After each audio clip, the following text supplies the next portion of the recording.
Lorsque nous prions, il y a 6 choses qui se produisent. Lorsque nous prions de manière constante, premièrement, la première chose qui se produit chez un croyant qui se soumet à une prière constante est que notre esprit est vivifié pour discerner.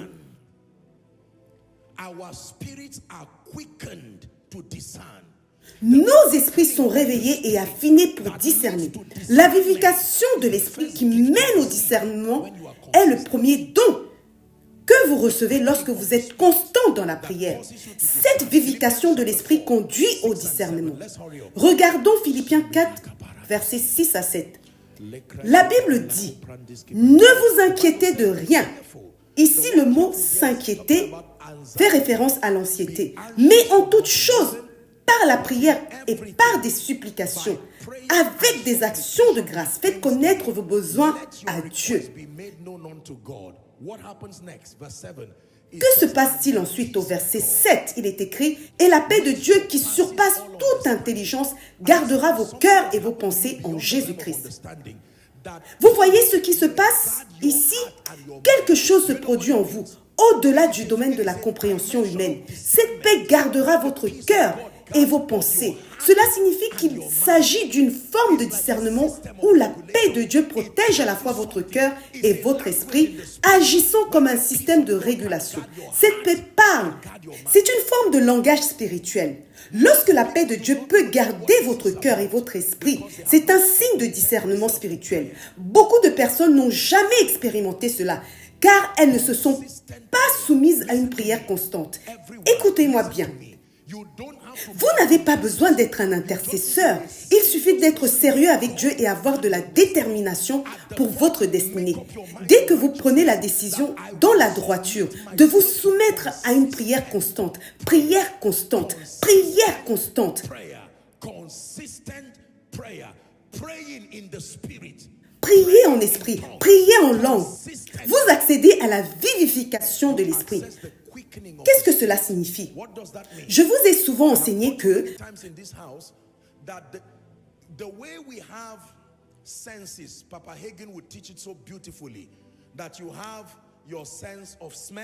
tout comme nous avons des sens physiques, Papa Hagin l'expliquait très bien.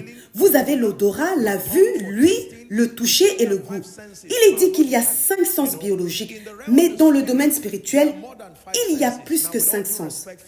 Avec tout le respect dû au père de la foi comme Papa Hagin, certains enseignent qu'il y a également 5 sens spirituels. Je suis d'accord, mais il existe d'autres impulsions spirituelles. Je vous ai enseigné cela il y a de nombreuses années. Il y a beaucoup d'autres impulsions que l'homme perçoit dans son esprit et qui n'ont pas de définition physique. Sommes-nous ensemble?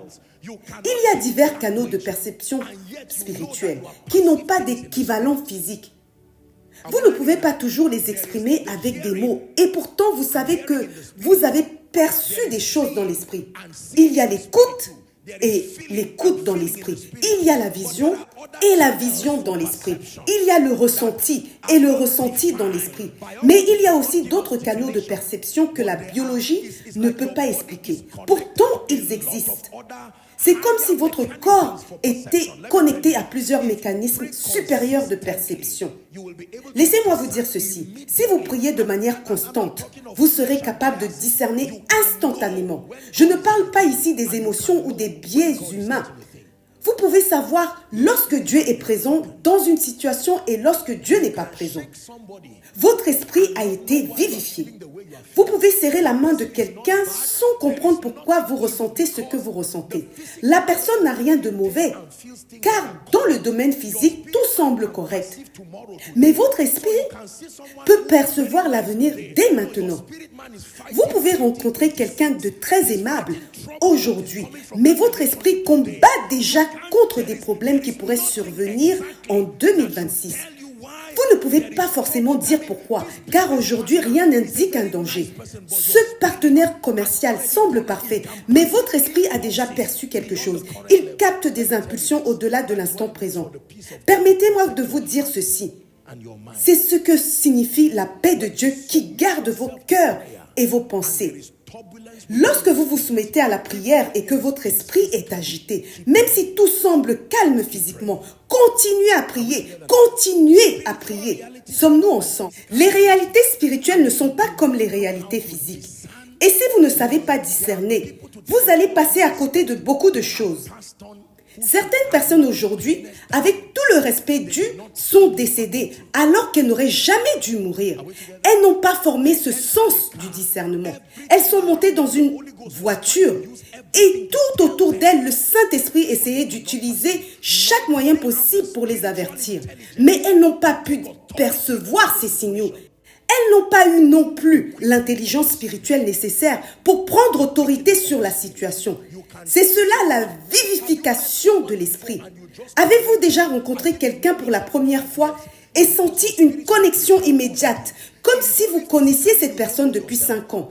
C'est parce que vos esprits avaient déjà été préparés auparavant. Physiquement, vous ne vous connaissez pas encore, mais dans le domaine spirituel, il y a quelque chose lié à votre destinée. Et lorsque vous avez rencontré cette personne, la profondeur appelle la profondeur. C'est ainsi que les connexions de destinée se produisent. Permettez-moi de vous dire la vérité. Si vous attendez de connaître les gens seulement par des moyens physiques, vous vivez de façon charnelle et vous en paierez le prix. Il y a une façon de percevoir quelqu'un et de se dire, je ne sais pas pourquoi, mais il y a quelque chose à propos de cette personne. Puis après 5 ans, vous rencontrez cette personne en France. Ah, donc c'est toi qui devais être mon aide de la destinée. Prenons l'exemple de Judas. Il n'a jamais dit à Jésus, je vais te trahir un jour. Mais Jésus savait.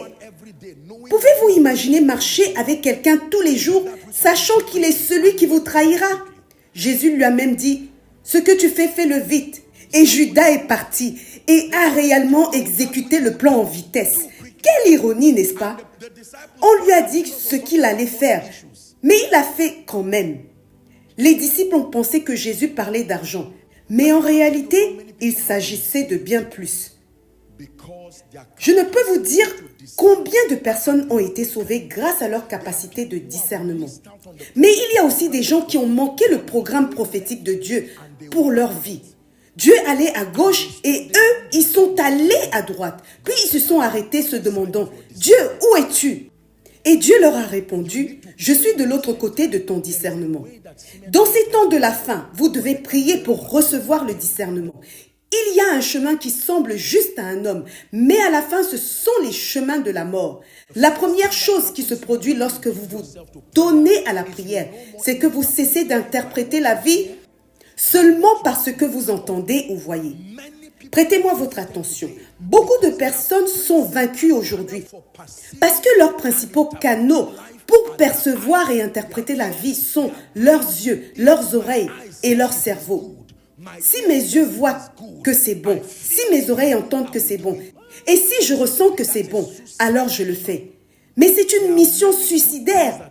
Il y a beaucoup de choses qui semblent bonnes, mais qui vous mèneront au désastre. Vous devez développer d'autres moyens de perception. Sommes-nous ensemble? Et cela n'est pas toujours lié à des choses négatives. Parfois, quelqu'un peut venir dans votre entreprise et quelqu'un d'autre vous dira, cet homme est un voleur, il est mauvais, il apporte toujours des problèmes. Mais votre esprit l'accueille d'une manière que vous ne pouvez pas expliquer. Car votre esprit a perçu qu'une bénédiction prophétique repose sur cette personne. Parfois, les choses que Dieu donne aux hommes ne viennent pas dans des emballages attirants. Il faut du discernement pour les reconnaître.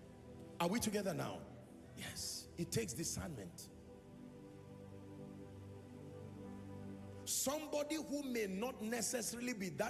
Par exemple, quelqu'un peut sembler peu loyal ou peu fidèle, mais un jour cette personne sera celle qui vous aidera en période de désespoir. Je connais des gens aujourd'hui qui ont hébergé des personnes supposées insignifiantes. Quand ils sont tombés malades ou ont eu des problèmes, ce sont ces jeunes gens que personne ne remarquait, qui sont restés à leur côté. Même lorsque leurs propres enfants les ont abandonnés, ce sont ces mêmes personnes qui ont décidé que même si madame doit mourir, je resterai ici. Même si monsieur doit mourir, je ne partirai pas. Certaines des réponses à vos prières sont contenues dans des paquets que vous ne recevrez jamais si vous marchez avec vos yeux ou si vous marchez avec vos oreilles. Qui apprend ce soir? Vous devez demander à Dieu la grâce du discernement. Car pour certains d'entre vous, la raison pour laquelle vous tombez facilement est que vos ennemis ont découvert que votre faiblesse est le rire. Toute personne qui rit avec vous, même si un couteau est posé sur son front, vous lui dites « Bienvenue chez moi ». Le discernement. Ce n'est pas chaque type de baiser qui est un signe d'amour.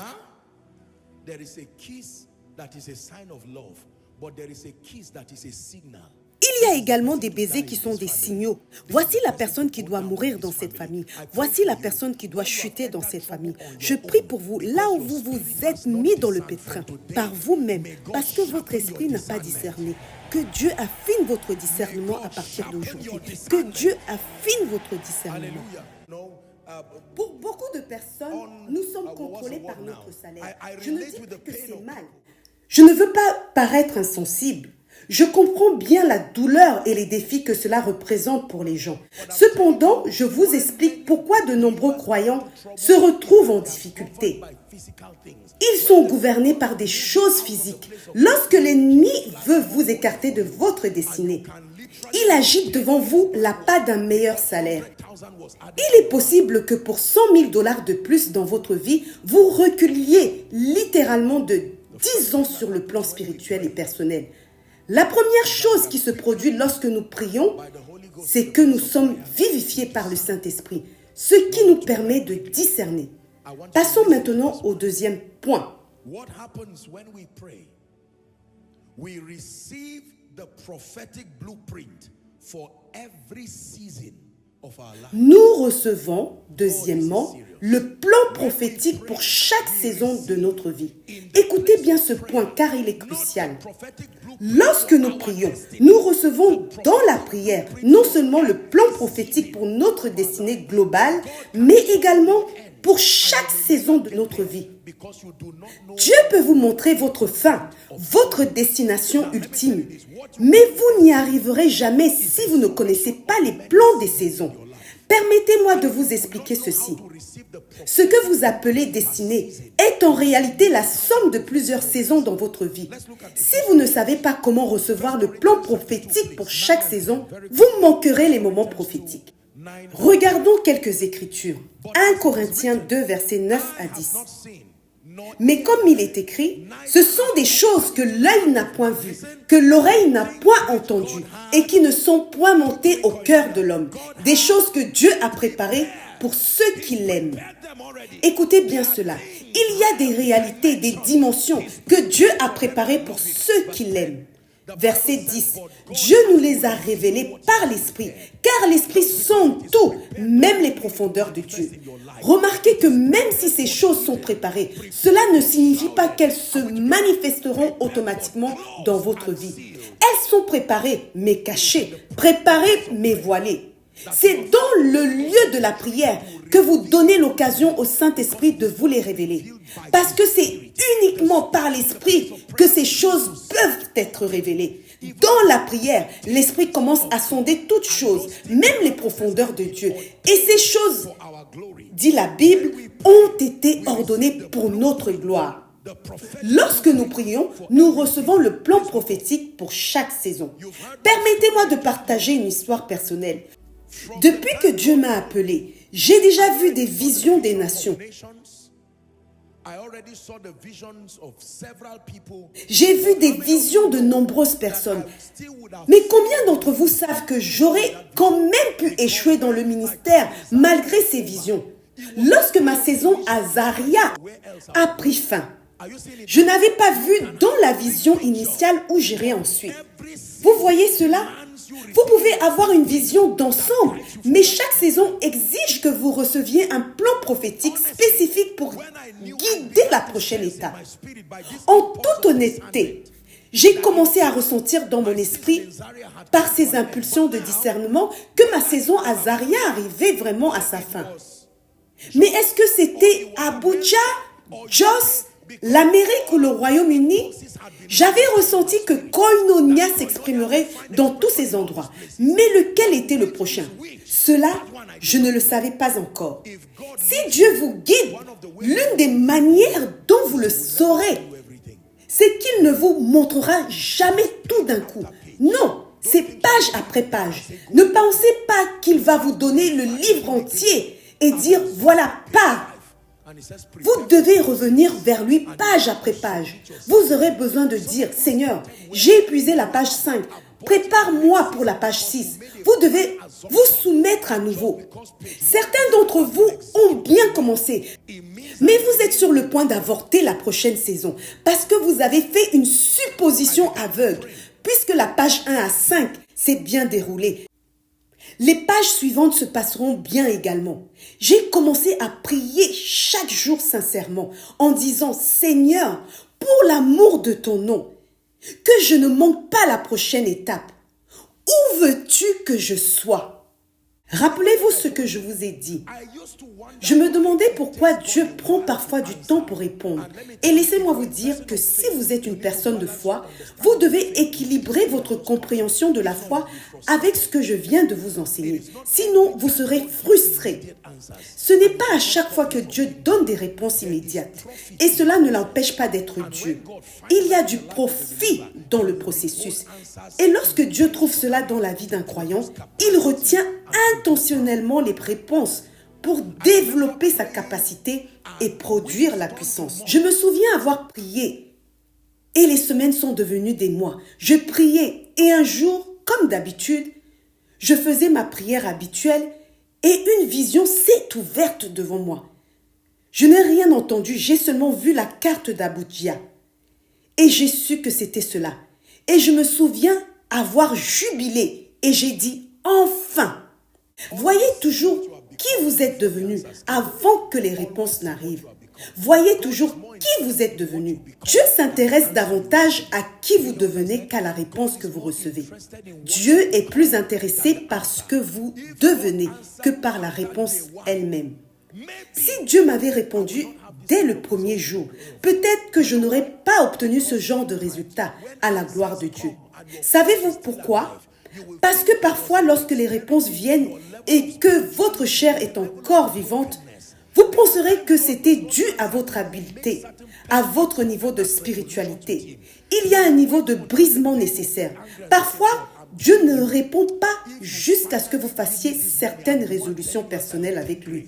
Il attend jusqu'au jour où, dans la colère, vous direz « D'accord Dieu, je te dis à présent que si tu me donnes enfin ceci, si tu me donnes cet argent, je ferai cela. » Et je reçois la grâce pour le faire. Ensuite, la réponse vient et vous réalisez et dites à Dieu « C'était donc cela que tu attendais ?» Si Dieu vous avait dit, vous ne l'auriez pas fait. L'être humain, en dehors des interactions divines, est également un maître de la tromperie, même envers lui-même, jusqu'à ce que Dieu vous taille et vous émonde. Il ne peut pas faire confiance aux choses que vous dites, car vous avez dit beaucoup de choses que vous n'avez pas tenues. Vous lui avez demandé de vous tuer. Il savait que vous ne faisiez que parler sous l'émotion. Vous seriez déjà mort il y a longtemps si Dieu avait pris vos paroles au sérieux, car vous n'étiez pas prêt pour le résultat que vous demandiez. Vous dites, « Oh Dieu, je t'en supplie, donne-moi simplement un travail. » Dieu répond, « Prie s'il te plaît, prie encore. » Il a déjà vu votre cœur.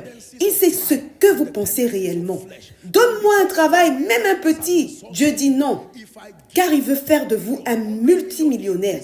Mais il a déjà examiné votre arbre généalogique et vu les tendances de l'orgueil et de la chair. Et à cause des insultes des ennemis, si Dieu vous donnait 10 millions ou 100 millions de dollars dans cet état, vous allez l'utiliser d'abord pour vous éloigner de lui et humilier ceux qui ne vous ont pas soutenu. Alors, il doit d'abord tuer cet ego en vous. Parfois, vous interrompez la prière et essayez d'agir dans la chair. Puis vous échouez lamentablement. Vous revenez ensuite dans la repentance et dites « Dieu, je suis ici. » Et il vous répond « Je t'attends toujours. Continuons à prier. » Mais si c'est moi qui dois te faire prospérer, quelque chose en toi doit mourir. Et lorsque vous atteignez un point où un jour vous lisez un verset de la Bible et dites « Dieu, peu importe, désormais que je sois prospère ou non, quoi qu'il arrive, je te suivrai pour le reste de ma vie. » C'est là que quelqu'un vous appelle soudainement et dit « Dieu m'a parlé en janvier. » Et vous répondez « En janvier ? Et tu obéis seulement maintenant ?» Et vous réalisez que vous avez souffert de janvier à octobre à cause de sa désobéissance. Aussi étrange que cela puisse paraître, c'est ainsi que cela fonctionne. Il y a une main invisible qui a retenu de nombreuses réponses, car la version actuelle de vous-même poserait un risque pour votre destinée si ces réponses étaient données maintenant. C'est la raison pour laquelle nous prions pour recevoir la feuille de route spirituelle. C'est dans le lieu de la prière que Dieu nous a donné la vision de Sounds of Revival. C'est pour cela qu'en ce moment même, je continue à prier et à dire « Seigneur, comment veux-tu que cela se passe ?» Si vous vous trouvez devant cette rivière, vous devez entendre Dieu pour chacune d'elles. C'est pourquoi le monde lutte. Ils ont un résultat aujourd'hui, mais ne peuvent pas produire ou reproduire le même le lendemain à cause des suppositions. Écoutez bien, votre feuille de route prophétique est scellée. Il faut s'engager dans la prière pour la dévoiler. Laissez-moi vous dire ceci, la prière révèle et la prière purifie ce que vous avez vu. La prière ne se contente pas de révéler, elle purifie. Il y a de nombreuses fois où vous verrez des choses, celles que Dieu vous a montrées et celles qui proviennent de vos émotions. Nous sommes ensemble. Se lever pour exécuter ce que vous avez vu peut vous laisser dans la douleur. Le fait que cela vienne du lieu de la prière ne signifie pas que cela vient de Dieu. Vous avez votre propre volonté et vous êtes encore dans la phase de transformation. Qui est en train d'apprendre à présent? Il y a beaucoup de choses que vous penserez que Dieu vous a dites. Soumettez-vous à la prière et vous serez surpris de devoir dire à Dieu « Désolé ». Car au final, vous découvrirez que toute cette assurance que vous aviez en disant « c'était Dieu » n'était pas de Dieu du tout. C'est pourquoi l'arrogance est dangereuse dans le royaume. Il y a beaucoup de déclarations que vous faites en disant « je sais ce que Dieu m'a dit ». Et puis plus tard, Dieu vous dira « viens ici mon fils, honnêtement, ce n'était pas moi ». Vous étiez dans la douleur. Cette semence que vous avez récoltée, vous pensiez que c'était moi, mais c'était un mélange de douleur, de loyer impayé et d'autres problèmes. Ce n'était pas moi du tout. Et si vous êtes humble, vous pouvez dire « Dieu, je te demande pardon ». Ou alors vous pouvez dire « Non, je sais ce que j'ai entendu ». Et Dieu va vous répondre « C'est moi, Dieu, qui te parle. Je ne suis pas celui qui t'a dit de faire cela. » Mais si vous continuez à dire que c'est Dieu qui a parlé, alors vous allez rester coincé à ce stade. Et beaucoup de gens restent bloqués de cette manière. La prière ne révèle pas seulement la feuille de route de votre destinée, elle la purifie. Car pendant que Dieu parle, cela passe à travers le filtre de votre mentalité, de votre esprit, et de nombreuses autres informations peuvent s'ajouter, qui ne proviennent pas du tout du trône. Par exemple, Dieu peut vous demander de faire 2 programmes, mais la chair en a ajouté 5 de plus. Les 5 autres ne viennent pas de moi, mais Dieu, d'après ce que je vois, je me vois déjà en train de faire ces programmes. Et Dieu répond, ce n'est pas moi. J'espère que vous avez appris ce soir la feuille de route. Seul Dieu sait combien de choses j'ai dû rayer de mon carnet alors que j'étais convaincue que cela venait de Dieu lorsqu'elles sont venues. À présent, j'ai grandi. Peu importe ce que je vois ou entends, je l'écris et cela devient mon point de prière. Je dois l'apporter sur le lieu de battage. Si Dieu me dit d'organiser un programme la semaine prochaine, j'écris cette vision. Demandez aux responsables. Il y a des moments où vous pouvez me voir arriver avec beaucoup d'énergie en disant « Ah les amis, il y a quelque chose de bien ». Puis vous me voyez devenir silencieux. Les responsables sont déjà habitués. Lorsqu'ils me voient me taire ainsi, ils ne prennent même pas la peine de dire « Monsieur, vous aviez mentionné que nous allions en Russie la dernière fois. Que s'est-il passé ?» Je n'ai pas honte d'annuler quoi que ce soit que je vois qui ne vient pas de Dieu. Il est moins coûteux de demander pardon que d'être humilié 1000 fois dans votre destinée à cause de l'orgueil. Si vous marchez ainsi, vos activités ne seront pas nombreuses, mais vos taux de réussite seront très élevés. Presque tout ce que vous ferez produira des résultats extraordinaires. Il y a des personnes qui feront 50 choses avant d'en réussir 3. Elles échouent continuellement. Puis après 10 activités, elles gaspillent de l'argent et du temps. Je ne sais pas quel est le prochain chapitre dans le script de votre destinée, mais par la puissance du Saint-Esprit, que mon Dieu vous le révèle clairement, que le prochain script de votre vie vous soit révélé. Et écoutez-moi, si vous avez déjà supposé une feuille de route qui ne figure pas dans votre plan divin, que cela vienne de la chair ou des émotions, je prie du fond de mon cœur pour vous, que Dieu vous donne le courage d'annuler et de mettre de côté cela maintenant, au nom de Jésus-Christ. Si vous marchez avec Dieu, vous devez avoir cette flexibilité qui vous permet, lorsque vous réalisez que ce n'est pas de Dieu, de vous arrêter immédiatement. En ce moment, vous êtes en train de saigner. Vous êtes en difficulté. Ils vont bientôt vous mettre en prison. La solution est de retourner à Dieu et de vous repentir. Sommes-nous ensemble? Repentez-vous et dites, Seigneur, tu m'as trouvé au milieu du feu. D'accord, je te demande pardon. Ne m'abandonne pas ici. Ne m'abandonne pas ici. Certains d'entre vous, ce que vous vivez actuellement, c'est le don de la douleur. Mais laissez-moi vous dire ceci, la douleur chez la plupart des gens est une indication que vous êtes en dehors de la volonté de Dieu. Ne combattez pas la douleur. Utilisez-la comme une alerte pour retourner à Dieu et dire, Seigneur, pourquoi ma vie est-elle difficile? Pourquoi les choses simples sont-elles anormalement compliquées pour moi? Cela n'est pas forcément quelque chose de démoniaque. Souvent, ces difficultés sont un témoignage que vous êtes en dehors de la volonté de Dieu. Encore une fois, je prie pour vous, que Dieu vous révèle la feuille de route pour le prochain niveau de votre vie. Troisièmement, très rapidement, que se passe-t-il lorsque nous prions? Lorsque nous prions, nous recevons la direction pour le niveau suivant. Recevoir une feuille de route n'est pas la même chose que recevoir une direction. Recevoir une feuille de route concerne le mandat pour le prochain niveau, mais recevoir une direction concerne comment atteindre ce niveau. Ésaïe 30, verset 21, il est écrit « Et tes oreilles entendront une voix derrière toi disant « Voici le chemin, marchez-y. » Écoutez-moi bien, la feuille de route parle de l'endroit où aller, mais la direction parle de comment y parvenir. Vous pouvez connaître l'endroit, mais ne pas savoir comment y arriver. Je vous le dis en tant que leader et homme de Dieu, l'une des principales raisons du retard des gens est la confusion sur la direction à prendre. Votre vie progresse aussi vite que votre connaissance de la direction. Si je vous demande d'aller à un centre commercial, par exemple, et d'acheter quelque chose si vous connaissez la direction, vous pouvez facilement estimer le temps nécessaire pour y arriver.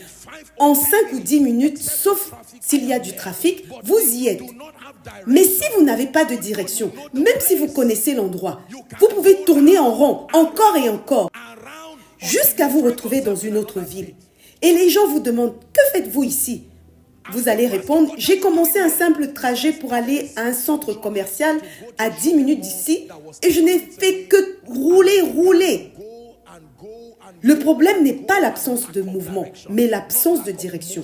Beaucoup d'entre vous stagnent dans la vie et dans la destinée parce que nous n'avons pas entendu cette voix disant, voici le chemin, marchez-y. Si vous êtes dans les affaires, écoutez-moi. Par la grâce de Dieu, j'ai une intelligence financière suffisante.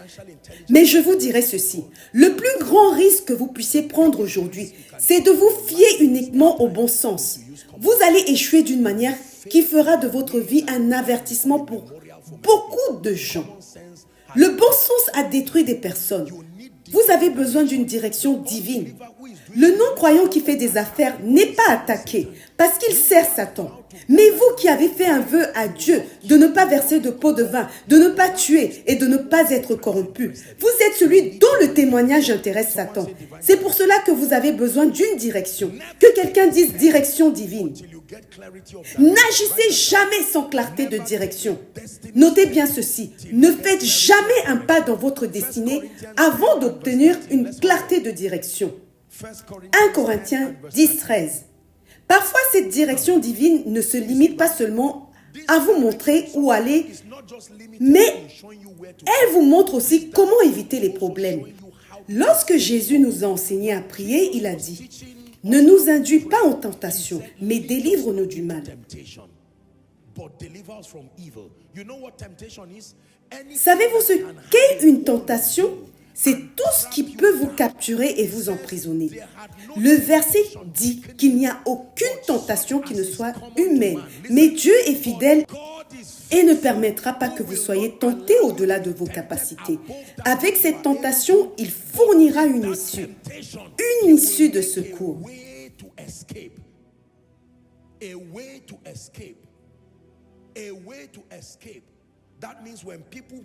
Cela signifie que lorsque les gens vous tendent un piège dans le but de vous faire tomber dans la vie ou dans le ministère, si vous savez prier, aucun piège de l'ennemi ne pourra vous retenir. Je vous le dis, si le diable tend un piège et que vous tombez dedans, c'est parce que vous n'avez pas maximisé les ressources spirituelles disponibles dans la prière. Sommes-nous ensemble? Posons ce piège pour que lorsqu'il arrivera, il tombe dedans. Dans le ministère, dans sa destinée, dans sa vie personnelle. Mais si vous êtes dirigé par l'Esprit, la Bible dit « Les pas de l'homme bon sont ordonnés par le Seigneur. » Au bureau, ils orchestrent quelque chose et le laissent pour vous. Jusque lorsque les ennuis commencent à poindre, il prie pour que ce piège vous attrape et vous expulse de cet endroit. Mais pas avec le discernement, votre destinée prophétique et à présent la direction divine. Vous verrez que la plupart d'entre nous manquons de direction. Et vous devez prier. Mesdames et messieurs, la direction ne vient pas après un jour de prière. Vous devez prier jusqu'à ce qu'elle vienne. Lorsqu'elle viendra, vous recevrez la grâce de courir. Vous allez courir comme Élie lorsque vous avez la direction. Je prie pour vous que toute confusion dans et autour de votre vie, au nom de Jésus-Christ, qui est au-dessus de tout nom, dans cette saison, que mon Dieu vous accorde la direction, alors que vous vous soumettez dans la prière au nom de Jésus-Christ. La direction pour le prochain niveau. Quiconque demande reçoit, quiconque cherche trouve, et à celui qui frappe, on ouvrira. Matthieu 7, versets 7 à 8.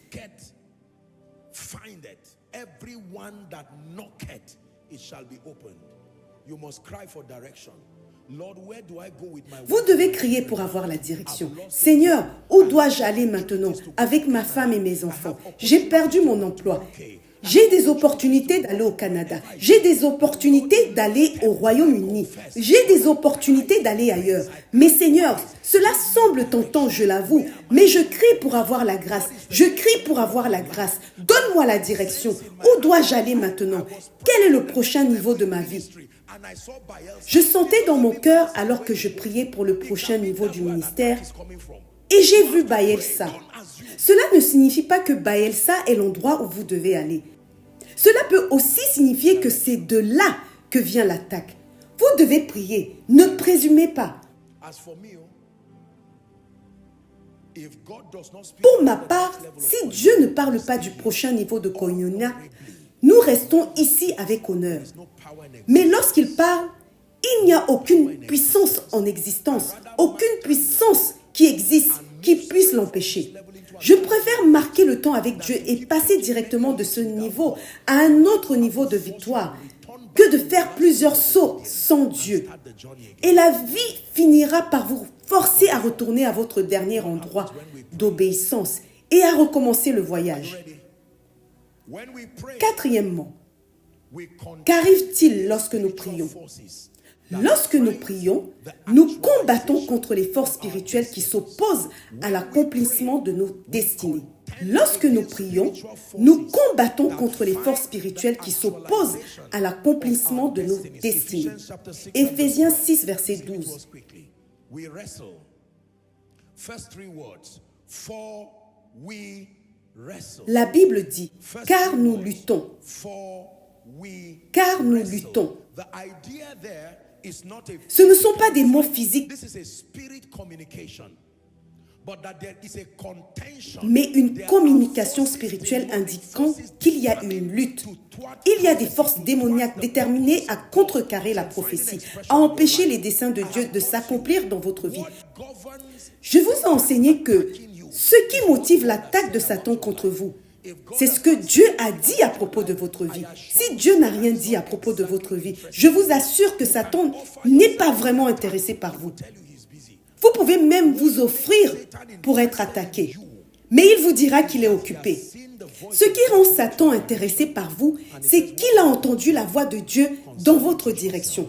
Il se demande, que dit Dieu concernant Joshua Selman? Pourquoi l'attention de Dieu est-elle sur cette famille? Et pourquoi parmi les 6 personnes de cette famille, cette dame et cet homme? Allons découvrir ce que Dieu dit, car Satan sait que Dieu ne gaspille pas son temps. Et chaque fois que Dieu parle, sa puissance, sa grâce et sa faveur suivent sa parole. Satan recherche ceux qui portent la prophétie sur leur vie et ils deviennent ses cibles d'attaque pour une saison. Cela répond à la question, apôtre, pourquoi cette année a-t-elle été pleine d'attaques? C'est à cause de la parole qui a été prononcée sur vous. Maintenant que vous savez, vous ne dites pas simplement que les attaques s'en aillent. Vous les combattez dans ce que l'on appelle le combat de la foi. Vous les combattez dans l'esprit. Beaucoup de gens ne réalisent pas que nous avons un combat de la foi. Mon frère, écoute-moi. Ce n'est pas parce que Dieu vous a dit que vous aurez un grand ministère que vous l'aurez automatiquement. La plupart des gens ne savent pas à quel point Satan est déterminé. Voulez-vous savoir à quel point Satan est déterminé? Observez une vie qui ne prie pas et voyez comment il ne s'arrête pas tant qu'il ne l'a pas ruiné. Satan ne vous épargnera pas. Vous pensez qu'après 6 années d'oppression, il devrait avoir pitié de vous? Non, il va continuer sa destruction. C'est pourquoi ceux qui portent son esprit, comme les terroristes, n'ont aucune pitié. Même pour ceux qui sont dans la douleur. Cela reflète l'attitude de leur père, le diable. Pour moi, j'ai pris la décision que mon environnement sera perpétuellement sous une surveillance militaire spirituelle. Je me tiendrai sur ma garde, je me tiendrai sur la tour, au nom de Jésus. Je mènerai un combat, un bon combat de la foi avec honneur. Je ne laisserai pas Satan s'approcher de Koinonia. Je ne le laisserai pas s'approcher de vous et je ne le laisserai pas s'approcher de moi. Où va-t-il aller donc? Demandez-lui. Il peut aller ailleurs, mais pas chez moi. Que quelqu'un dise « pas chez moi ». Il ne vous a pas entendu. Dites-le « pas chez moi ». Au nom de Jésus, « pas chez moi » signifie dans tout ce qui est connecté à moi, au nom de Jésus-Christ.